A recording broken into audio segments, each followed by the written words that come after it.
A hot summer afternoon in the Northeast. Residents of New York and Toronto look forward to the weekend.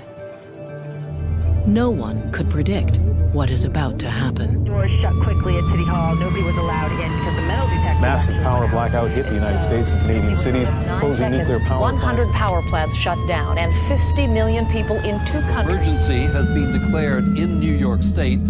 Mayor Bloomberg of New York City... In a matter of seconds, 50 million people simply fall off the grid. Phone lines and water systems fail, and thousands of people are trapped in elevators and subways. People start to panic, like we couldn't breathe.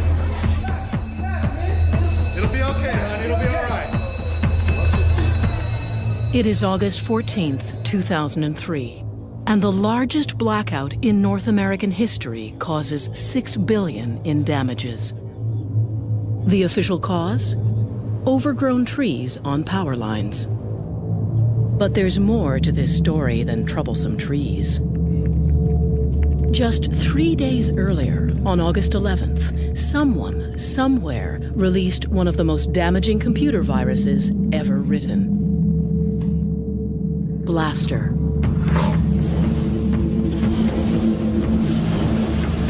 It was probably the biggest attack against the internet ever. Mikko Hipponen is one of the world's most respected virus hunters. It is here, at F-Secure, an antivirus lab based in Helsinki, that he and his team first identify Blaster when it hits the internet. What astonishes Mikko is the impact the virus has on the physical world. Blaster was the first worm that really showed that an attack like this can affect society and the normal life. Air Canada passengers were frustrated by long check-in lineups today after a virus overwhelmed some of the airline's computer networks. As Blaster explodes across the net, Air Canada's check-in system shudders to a halt. And 3,000 kilometers south, Amtrak and CSX railroad services are disrupted, delaying train routes in 23 states. We saw planes stopping and trains stopping and boats stopping. We saw infections with military installations. And then, of course, 3 days later, there was the US blackout. Did a computer virus somehow contribute to this?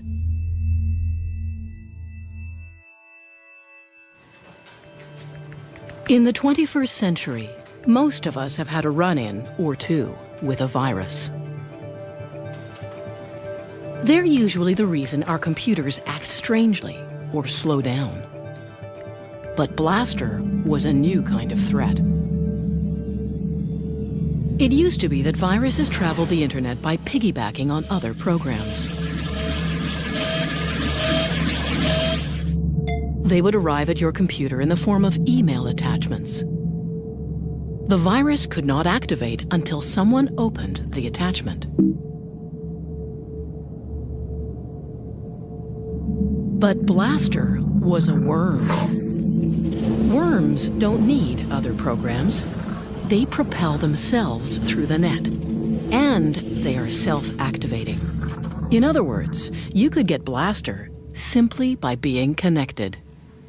You would get infected just by having your PC online. You could be sleeping and your machine would get infected. Which meant anything connected was susceptible. Systems like the financial network, water treatment centers, and power plants. In one case, we know that a virus got into a major nuclear reactor in Ohio.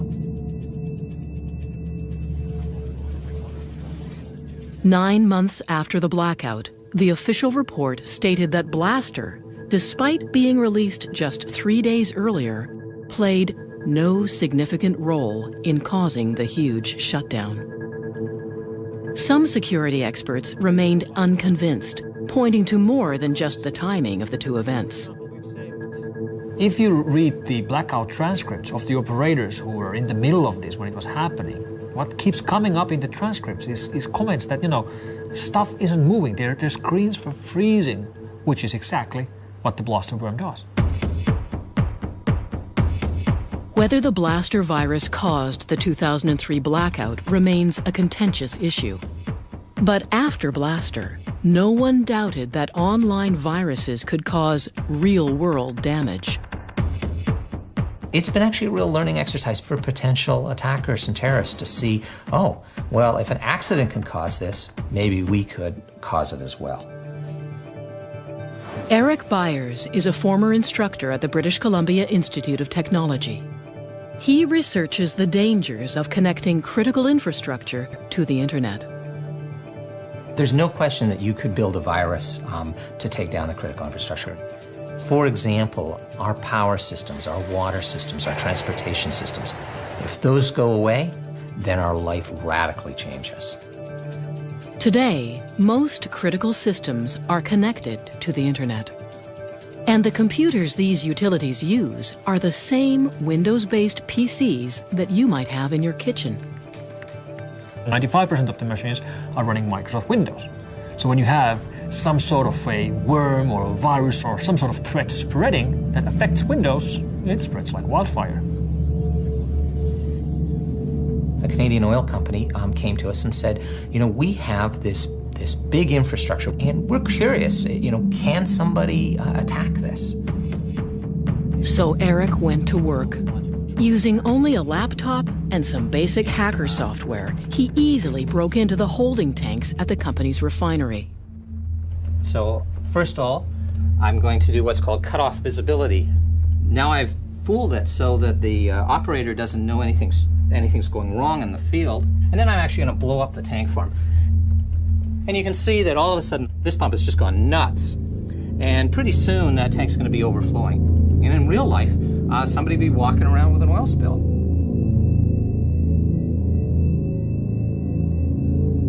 I wish that I could say, nope, all our critical infrastructure is secure, but it's not.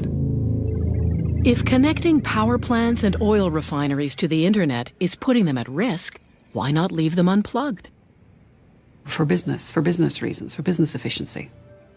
Mary Kerwin is a security consultant and a columnist for the Globe and Mail. One executive interviewed said that he thought it was fine, it was worth taking the risk, so they'd have an edge on the competition by having these open and secure hookups between the utilities and the corporate network. The problem is, the internet was never designed to be secure.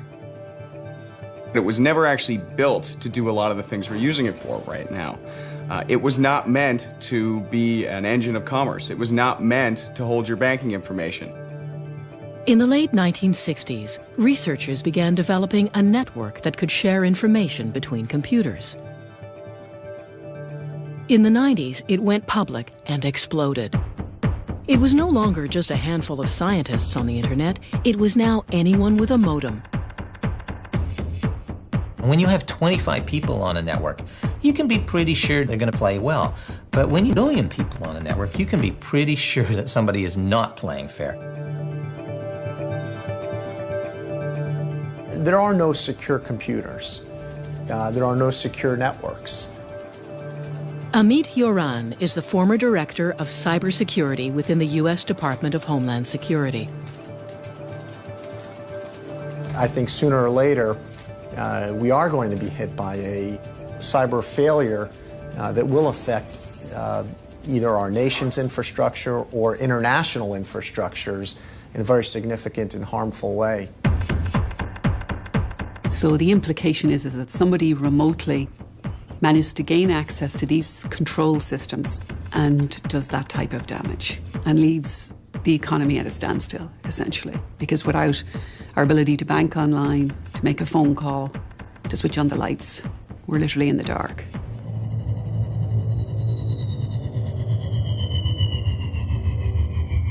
Like most viruses, Blaster had no specific target.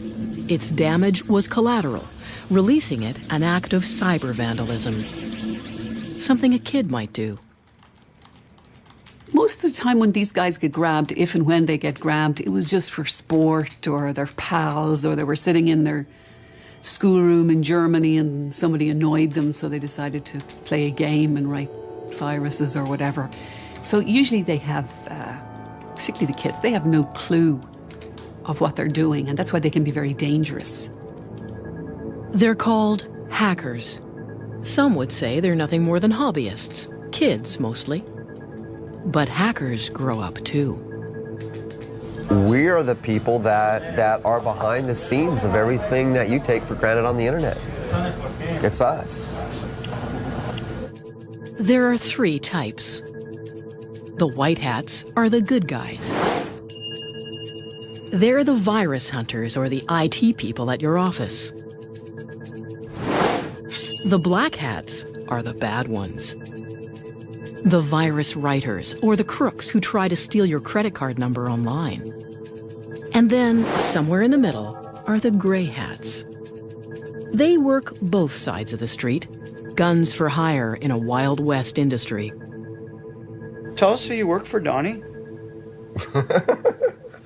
Let's go somewhere else right now. Donnie makes his living as a professional hacker. Exactly how, he won't say. He is sometimes hired by companies to hack into their own systems. It's called penetration testing. That's where you get permission to break in just as a real hacker would, but you are under a contract, and that's so that they can identify their security flaws and fix those security flaws before a bad guy really does. Like most professional hackers, Donnie has an infamous past. I was approached initially by this company in India. They wanted a demonstration of my skill set, so to speak. I ended up compromising 5 different systems with 5 different exploit vectors. Looking further into one of the intrusions, I had indeed broken into mail.gov.in. For all intents and purposes, I took down their government infrastructure. Had free reign on the systems all I wanted. I was able to plant backdoors and gain later access. I was able to read emails. I was able to record keystrokes. In hacker parlance, we would say that I owned India. I owned a small country. Not small. I owned the 2nd largest country in the world. We asked Donnie to demonstrate his skills. In less than 5 minutes, he's broken into the database of a major international airline. So basically, I'm one step away from grabbing all of the reservation information, all of the user information, which would include your name, your address, your telephone number, your credit card information for verifying your flight. With power like this at your fingertips, we wonder what potential damage a group of dedicated hackers could cause. We could certainly shut down the United States critical infrastructure, I would assume probably within a day. Dedicatedly, I would give it 1 week of research, 1 day to take it down. And that means what? What is the... That means taking out the power grid, it means taking out the communication power, it means taking out probably the military capacity of the United States to function properly. We'd probably go into a police state at that point. Is that an exaggeration? No, I don't think so.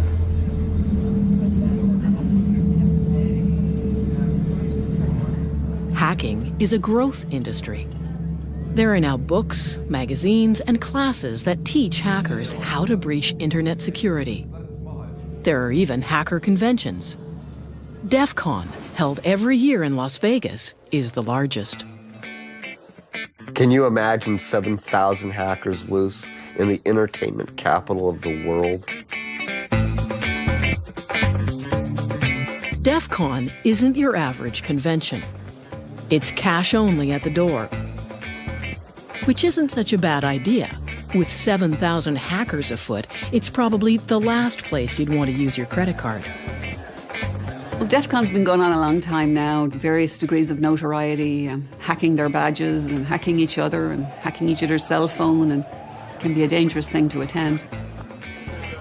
At DEF CON, you can learn how to pick a lock, electronic or otherwise, or how to hijack a digital billboard. And though most attendees are hackers, there's also more than a few federal agents. In more recent years, you have so many undercover FBI agents that it's hard to tell law enforcement apart from the real deal. Depending on who you talk to, the FBI are there to either spy on the hackers or recruit them. We seek out the rockstar hackers to find out what the cutting-edge threats and vulnerabilities and tomorrow's issues and problems are, because they know.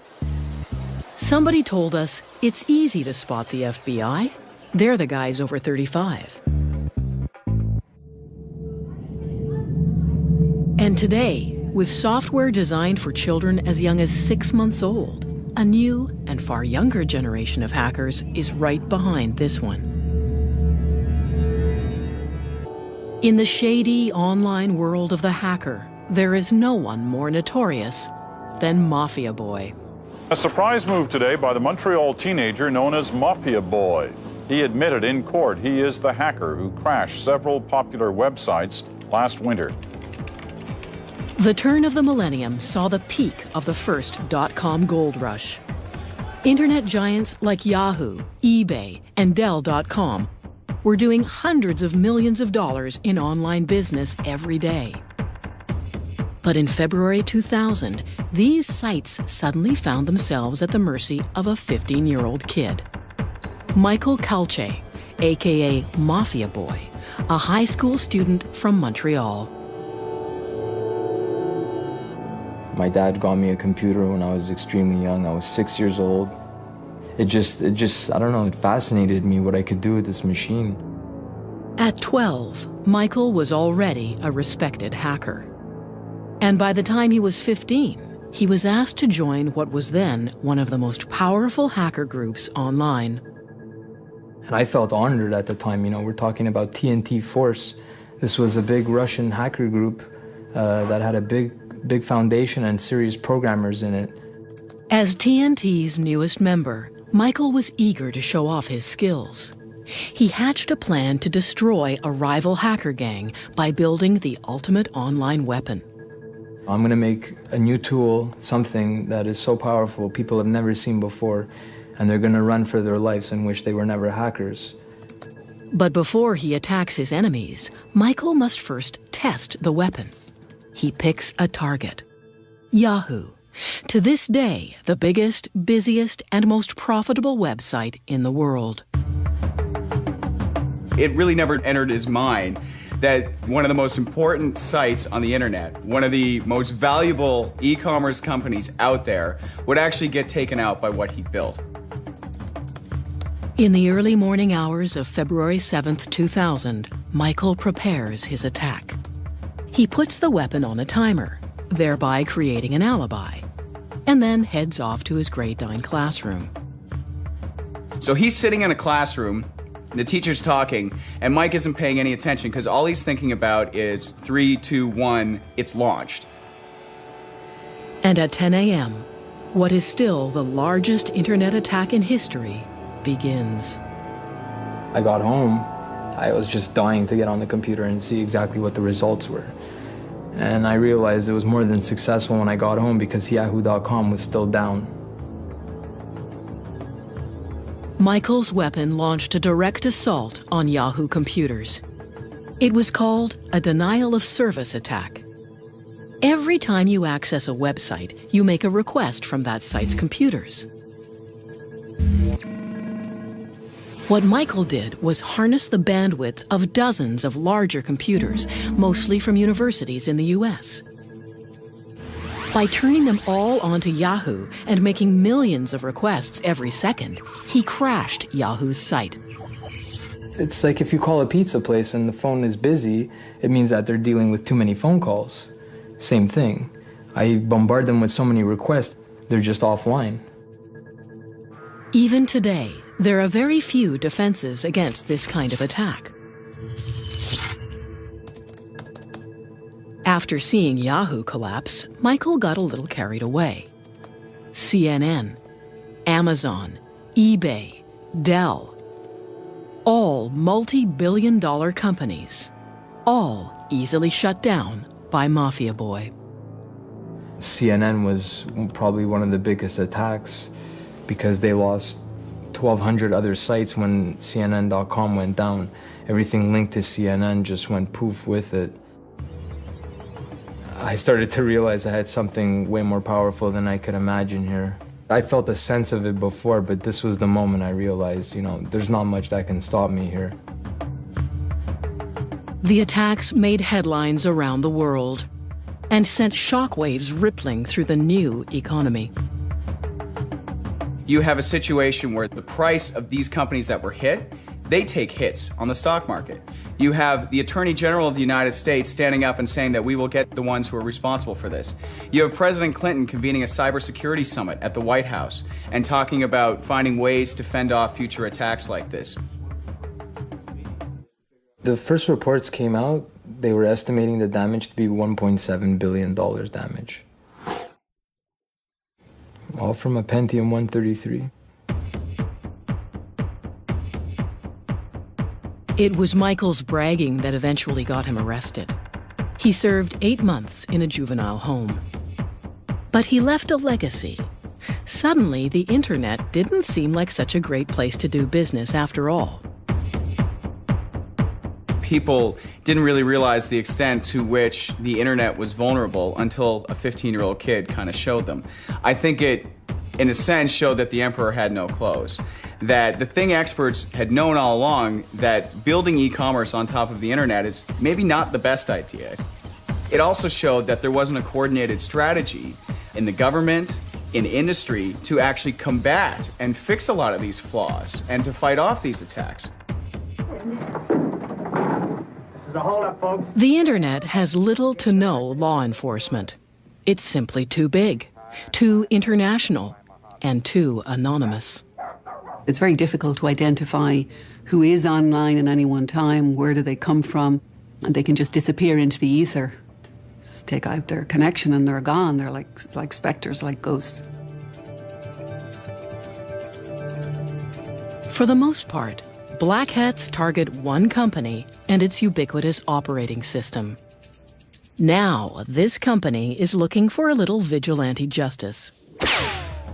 Microsoft established an antivirus reward program that will pay people if they provide information on a virus writer and it leads to an arrest and conviction.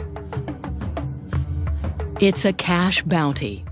$250,000 for information leading to the arrest and conviction of anyone who has written a destructive virus. We asked Donnie if he was up for the challenge. I don't know if it's entirely possible. It's really, really hard to identify the creator of a piece of code. A piece of code can be as small as 4 lines that anybody could type out on a computer anywhere. If I were to successfully track someone down and actually be able to obtain this bounty, so to speak, $250,000 would be enough to secure my future. His target? A Microsoft Word virus. So called because it hides inside a Microsoft Word document that the author then emails across the internet. Where Blaster was mindlessly destructive, simply flooding the internet, the Microsoft Word virus is much more sinister. After infecting a computer, it begins to collect documents. It then sends these documents back to the authors of the virus. The range of documents being collected concerns Donnie. CAD drawings for computer-aided design, spreadsheets, PDF documents, architectural and machine blueprints. The nature of the data that's being taken, to me, it goes straight to our critical infrastructure. It goes straight to the core of the United States military. And the virus is known to have targeted power systems and government agencies. It is, literally, spyware.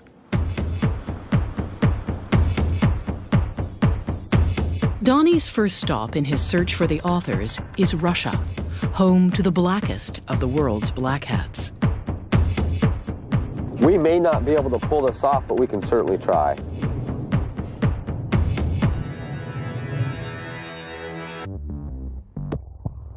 In the past few years, hackers and their viruses have evolved. Mischievous kids are no longer the main problem. Now it's all about the money. And viruses are designed expressly to steal your data. In the good old days, all the viruses were written by, hobbyists and geeks and nerds in their basement for fun, for fame, really. And that started changing 5 years ago or so. To professionals and criminals, people who do this to make money, even people who make millions. And while thieves used to break into your house, these days it's much easier for them to break into your computer. What they're looking for is personal information, credit card numbers and banking details, anything that can be sold for quick and easy cash. A hacker recently told me that identity theft is a great new career. It has great benefits. Why would you make minimum wage when you can stay in the best hotels and buy big screen TVs with somebody else's money? Today, TJX announced the theft of millions of credit card numbers and other personal customer information.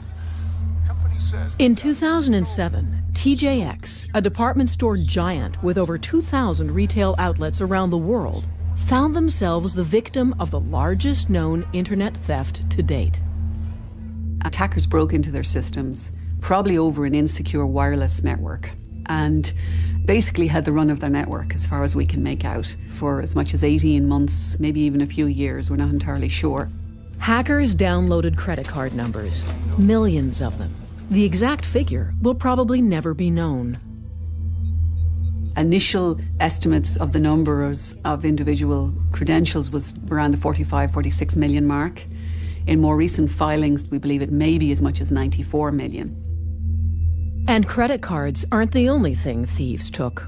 Initially, we thought it was just credit card, bank card details. Over time, we discovered there were driver's licenses as well, which is much more significant. You're getting into pieces of identification that can really allow identity thieves to build identities from the ground up. The thieves were able to break into the system by using a hacker trick called war driving. Basically driving around with a laptop and a homemade antenna, often just an empty Pringles chip can covered in tinfoil. Hackers use this antenna to search for unprotected wireless connections. Once they find one, they break in and steal everything on your computer. I've known people who remain nameless who do this for fun, and what they're doing is trying to spot open wireless connections. And they will show you sometimes on their computers the number of, in some cases, Fortune 500 companies perhaps that may have open network connections. Finding open connections isn't difficult. Nowadays, they're almost everywhere. I've seen it in banks, at the airport all the time. You'll see the ticket counter have an open wireless port. Which makes catching the thieves almost impossible. Because they're wireless, the hackers are constantly in motion. The only way to catch one is in the act itself. Lowe's is a large retailer of building supplies with huge mega stores all over mostly the United States. And they recognized that somebody was hacking into their system. So they called in the FBI, who deployed a couple dozen agents in a store in Southfield, Michigan. And the agents, were so unaware of what was actually happening, they thought that somebody was walking into the store and plugging into a network connection in the wall. But an agent on the roof noticed that there was a beat-up old car in the parking lot with a Pringles can covered with tinfoil. And they said, maybe we should investigate that. And sure enough, the driver of the car was hacking into Lowe's in order to steal credit card information, which was then to be sold to Russian mafia in Detroit. Donnie shows us how quick and easy war driving is. In the past 5 minutes, the bell has gone off, looks like about 64 times. And what does that mean? 65. That means that we found an access point. So I'm connected to somebody's wireless right now. If we were, let's say, someone with malicious intent, now I'd be able to go to, whatever website or send emails so we can see that. Leaving your wireless open is just another avenue of attack that a hacker could use. War driving isn't the only easy-to-learn hacker trick. Nowadays, the internet is bursting with hacker toolkits. These kits are essentially highly developed and highly illegal bundles of programs that allow even the beginner to become a junior cyber thief. If you're looking for a hacker's toolkit, you can just download them off the web. There's lots of them out there. They're easy to find. Most of them, in fact, many of the best are absolutely free. For example, there's some virus writing kits I was shown a little while ago. You basically select the type of virus you want to write, and it builds a virus. Nowadays, you don't need much skill to become a cyber criminal. You just need the software. I don't think that it's ever been easier to launch an attack that can cause damage or that can steal sensitive information. It's a Google search away. It doesn't make that person a hacker, but it certainly makes them dangerous. With the abundance of toolkits, you'd think you'd hear about cyber attacks more often. But some companies choose to keep that information to themselves. If you have a cyber incident, traditional best practice is cover it up, right? Don't tell anybody about it. Currently, there are few laws that force companies to disclose cybercriminal activity, and most organizations aren't that eager to make their customers nervous. They don't want their customers to know that 10 million credit card numbers got stolen. They don't want to have to disclose that. They don't want their stock price to take the hit. It's important for security researchers out there to be able to share data and to see how attacks are evolving. But if companies won't even admit they've been attacked, let alone show how it happened, how are we supposed to get better? It's a real problem. Once thieves have your information, they sell it to the highest bidder, often advertising it in a thriving online black market. That's the biggest development in internet security in the last 2.5 years. Has been the advent of markets for identities. In the black market, working credit card numbers go for as little as $1 each. There's sampling, just like there's in the drug trade, where they'll give you 10 to test, and then you test them. Oh, they're all good. I could actually get money out of them or buy something with them. And full identities, which can include social insurance numbers and addresses, sell for as little as $5. There's been cases where kids have made up to $150,000 in 6 months from various types of credit card fraud and phishing schemes and have gone on a spree of electronics buying. In the past few years, cybercrime has exploded. Some reports put it on a par with the drug trade. And a 2006 survey found it was more costly to businesses than conventional crime. And most of it comes from one place. When you think today about, what's this sort of country of hacking right now, I think most experts would point to Russia. A few years ago, the Russian mob, sensing a unique opportunity, went online. And why not? It was less risky than traditional crime, and the internet allowed the mobsters to go international. All they needed was a few programmers. You have actual organized crime in Russia recruiting promising young programmers and other technical people to work in a cybercrime syndicate. These Russian syndicates are responsible for the bulk of viruses and hacker exploits released onto the internet every day. It took 20 years to go from the very first viruses to 250,000 viruses. And that's where we were in the beginning of 2007. By the end of 2007, we were already at 500,000 viruses. So we effectively doubled the amount of all of the malware in one single year. Because of this, internet security has become a booming business. In the past few years, antivirus labs have sprung up all over the world. Kaspersky in Moscow is one of the biggest. We receive over 2,000 of new viruses, trojans and worms every day to this lab. In order to provide constant and non-interrupted protection, virus analysts have to work every hour, every day of the week. We have a special name for them. They're called woodpeckers. That's because they hammer their keyboards very fast.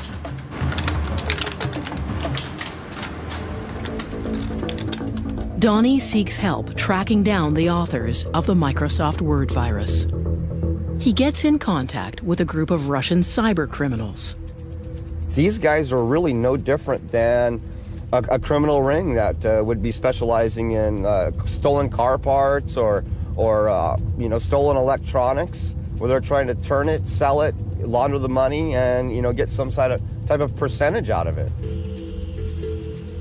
One of the group agrees to meet with Donnie in a cafe.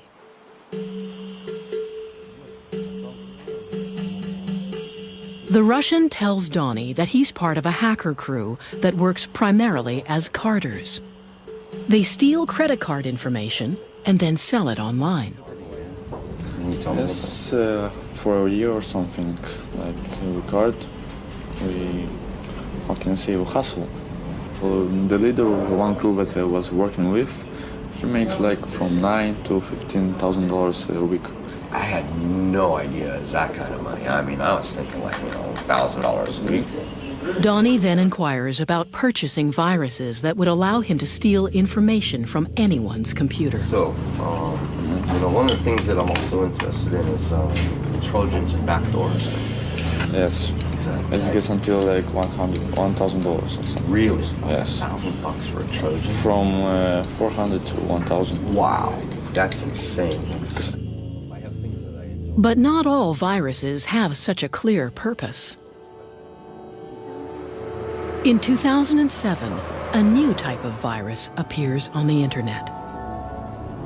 Stormworm.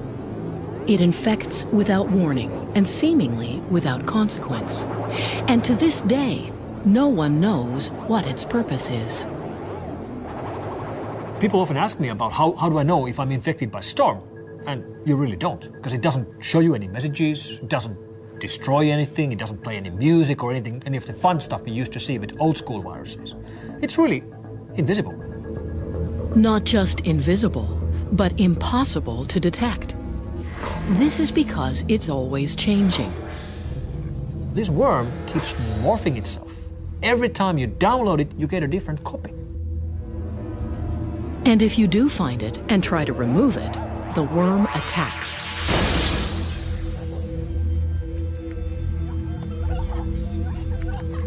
But the biggest reason Stormworm is making headlines around the world is that it turns a computer into a so-called zombie or robot. The author of Stormworm can then control your computer, now a zombie, remotely, without you knowing. The zombie computer means a computer which is no longer in control of its owner. The person who actually owns the PC doesn't see this. He thinks the PC works just fine, but there's someone else behind the scenes who has access to that machine and can do whatever he wants on that machine, over the network, any time of day he wants. The worm infects thousands of PCs, creating thousands of zombies.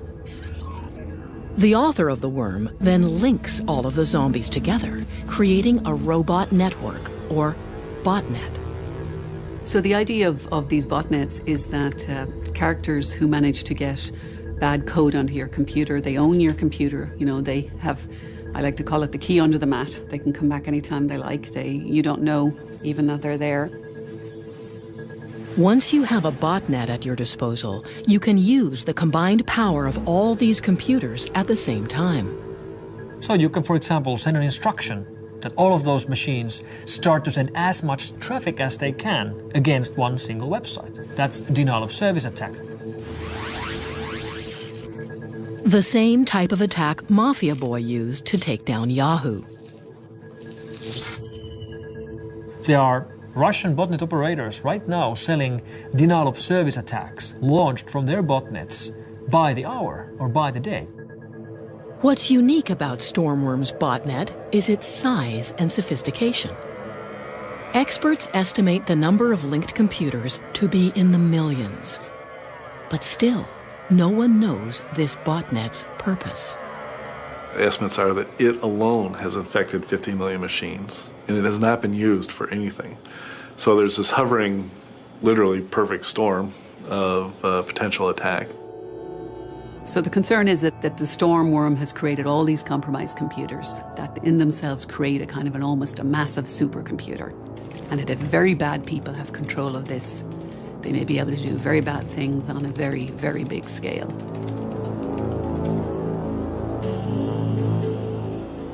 Donnie continues his search for the authors of the Microsoft Word virus.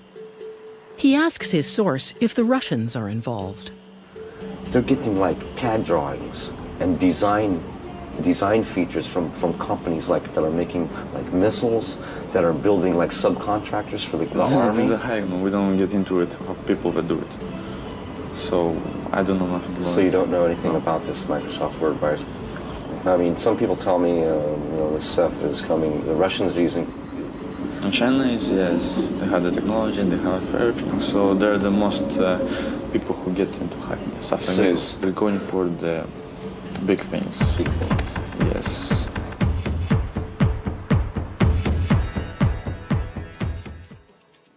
In April of 2007, Estonia suddenly found itself on the losing side of a battle with the largest country on Earth.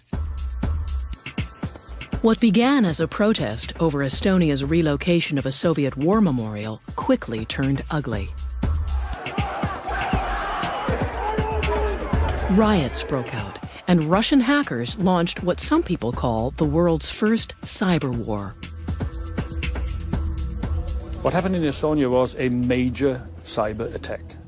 Somebody tried to harm the country, the government of the country, the financial organization of the country. Cyber warfare. It's a terrifying premise, and up until recently, mostly hypothetical. Estonia was particularly vulnerable. Like Canada, it is one of the most wired countries on Earth. More than 78% of the Estonian citizens are doing their banking business via the internet. In a place where most people bank online, attacking the internet makes everyone a little nervous. Down to the point that people may ask, is my money still in the bank if I don't have access to my money? Within minutes, hackers shut down the banks. They also targeted broadcasters, newspapers, and government offices. We saw the single largest attack against all of the infrastructure of a single country we've ever seen. And it really started to affect the everyday life of people. And though the Russian government denies any involvement, there's no doubt the attacks were politically motivated. We don't have solid evidence that this is related to any governments. However, we have reasonable evidence to believe that this has its roots in Russian Federation. At one time, the U.S. saw Russia as the main cyber warfare opponent. As early as 1998, the country was accused of hacking into U.S. government systems. But these days, America fears a new cyber spy: China. That is the country that we're most worried about. Rick Howard is a retired lieutenant colonel of the U.S. Army. He spent the last 2 years of his career as the chief of the Army's Computer Emergency Response Team, the cyber SWAT team of the U.S. military. China, in their own doctrine, their own military doctrine, says they'll be ready to take on the U.S. by 2025. They're not going to do that tank on tank. That's not what their plan is. Their plan is to go at us with asymmetric warfare, using the internet as part of their attack vehicle. Rick believes that Chinese hackers are currently mining U.S. government computers, using tools that are similar to the Microsoft Word virus. They steal every document on those hard drives. Every Word document, every PowerPoint document, every Excel document, and they bring them back to China. We're talking about millions of documents. Stealing national secrets over the net has replaced old-fashioned espionage. But Rick's greatest concern is that the Chinese military is training and recruiting hackers. The PLA in China recruit hackers from the Chinese population, and they train them in military information warfare tactics. They give them a regular salary so that they can go and try to penetrate U.S. government and other government institutions. In 2007, the U.S. claimed China cyber-attacked the Pentagon. The Chinese government officially denies these claims.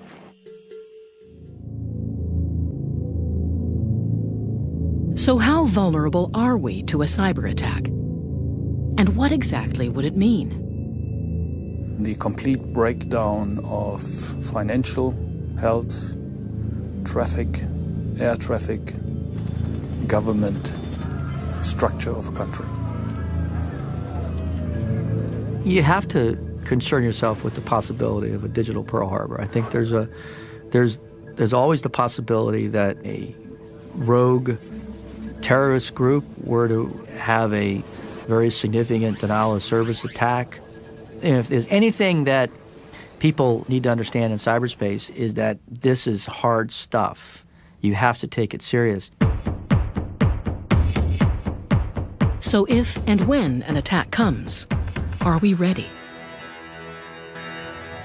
Donnie abandons his pursuit of the Microsoft Word virus. He reasons that now it's too risky. We're not just looking at black hat hackers, we're not looking at kids, we're not looking at script kiddies, but we're really looking at a coordinated effort sponsored by the Chinese government against not only the United States, but the West in general. He's not as interested in collecting the bounty as he once was. The percentage of it being successful is really low, in my personal opinion. And like a true gray hat, he's already onto something else. So, who are you working for now, Donnie? Not going to comment on that. Fair enough.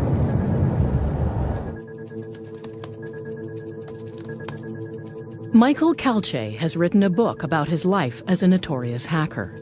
I couldn't stand back knowing what was going on and what's going to happen and how bad it's getting. 8 years after his attack, he says he could do it all over again if he wanted to.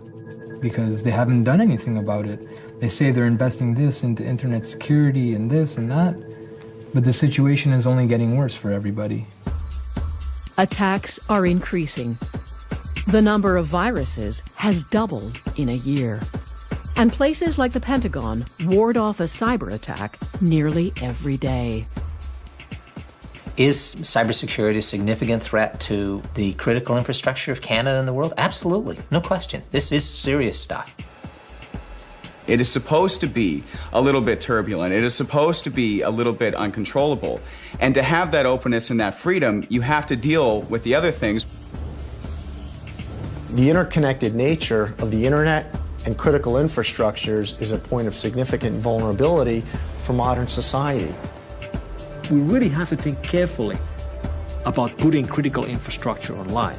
I would prefer critical stuff to be disconnected. And when I mean disconnected, I mean that they are in separate cables. Increasingly, all aspects of our lives are funneled through the internet. What's at stake is impossible to dismiss. Because the 9/11 Commission, their summary of the 9/11 events was that it was a failure of imagination. And I think the one thing we don't want to do again is for our imaginations to fail.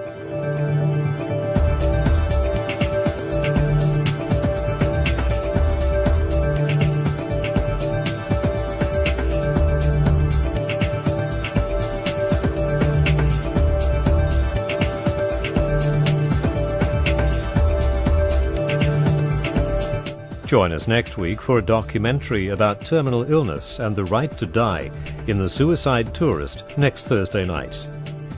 And tomorrow, the old school cop is back to investigate a murder that points to the IRA while dealing with a shady character from Special Branch. Martin Shaw stars in George Gently, 8:30 tomorrow night on ABC 1.